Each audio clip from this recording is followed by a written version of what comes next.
Hey everyone, this is Adam with Fendrick Drone Solutions, and helping me out is Dan. He's the sound and video guy.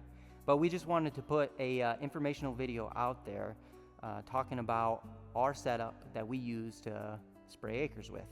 Now the reason we wanted to talk about this is because we think the setup is almost as important as the drone itself in terms of efficiency and logistics.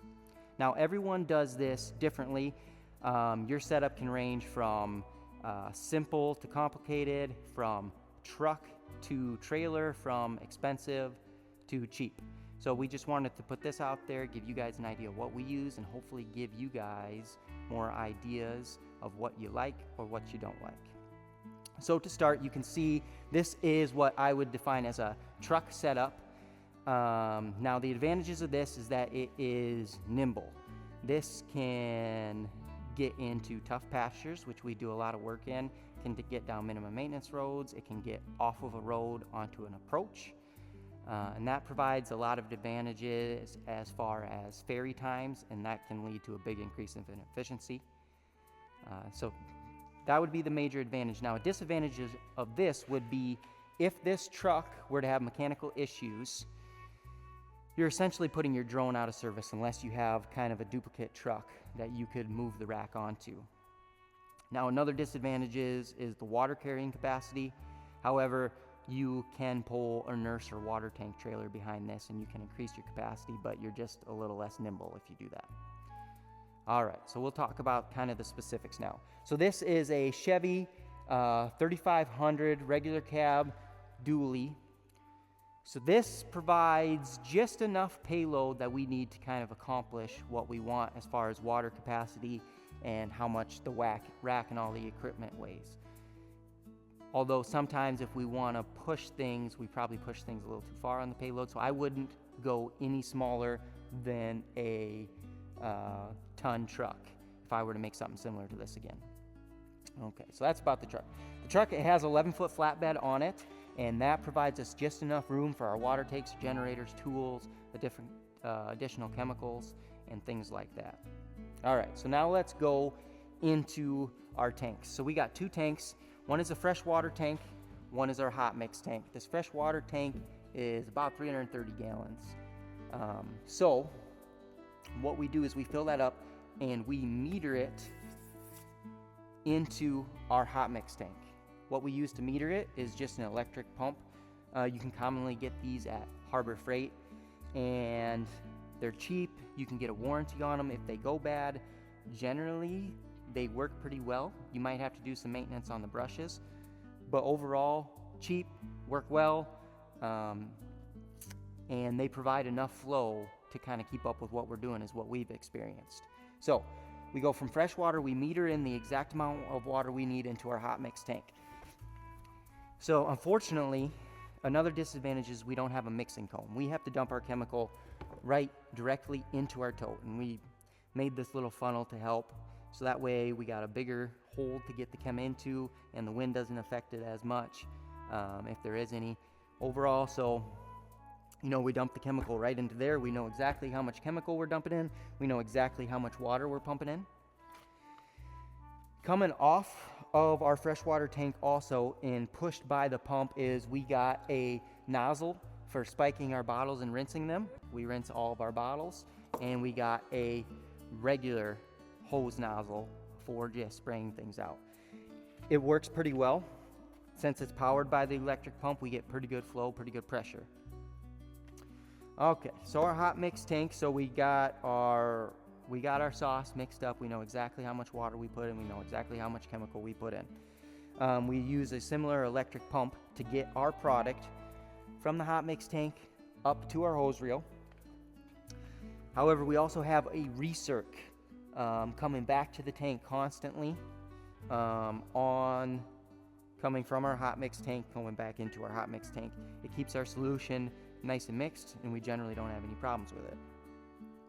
Now also, we wanted to talk about, I see a lot of people putting on kind of expensive large cone bottom tanks. I found these on Facebook Marketplace. They're not like your general bulk tank that don't empty all the way. They actually funnel and empty really, really nicely, and they are 1/10 of the price if you can find them compared to a cone tank. So yeah. Also on our setup is we got our filter. We got it right here between our hot mix tank and our pump. We can shut off our hot mix tank, and we got another valve here that we can shut off. So if we have a nozzle that, or if we have a filter that plugs, we're not going to lose much chemical. We can take it off and out of there, and then we can use our hose nozzle coming off our freshwater tank, and we can spray it out and we can get back going. We have really good luck with that. Also, all the water that is coming from these hoses goes through the meter as well. So our chem mixture is as precise as it can get. This is just a storage tote. We got tools in there, plumber wrenches, pipe dope. We got a scout drone, a fire extinguisher, extra caps, fittings, everything that we may need. It fits right in there, pretty handy. Coming to the back, we have our generators. Now we run a EA Vision J150 drone.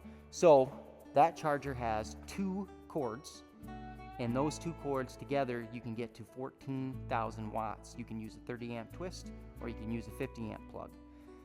So that's quite nice, because these generators are pretty small, pretty cheap, pretty fuel efficient. These happen to be WEN 1100 or 11,000 watts, and I think they're 8,400 running watts. So those 2 together can power our charger. They were cheap. They can power our fans, electric pumps, everything we need.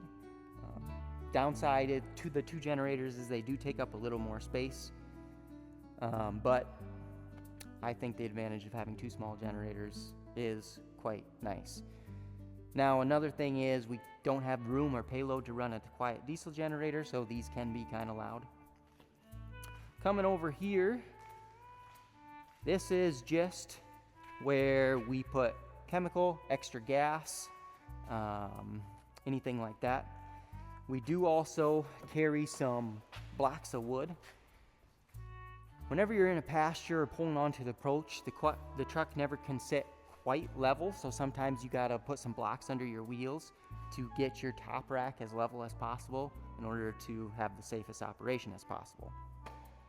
All right, so I'll talk about the top rack now. So in general, this top rack, I believe there is 6 foot of clearance between the bed and the top. Works well for me, I'm short.